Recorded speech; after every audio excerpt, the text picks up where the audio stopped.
বান্দার তাকদীর, বান্দার ভাগ্য, এটা কোনো কিছু পরিবর্তন করতে পারে না।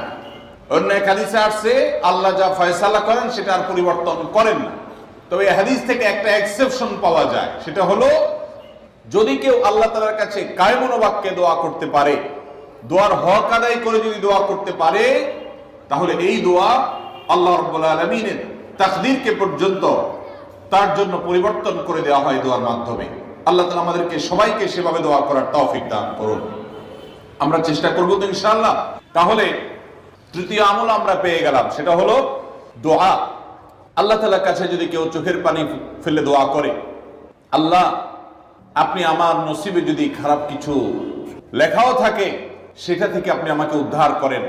যদি কেউ দোয়ার হক আদায় করে দোয়া করতে পারে, দোয়া কবুলের জায়গাগুলোতে দোয়া করতে পারে, যথাযথভাবে দোয়া করতে পারে, দোয়ার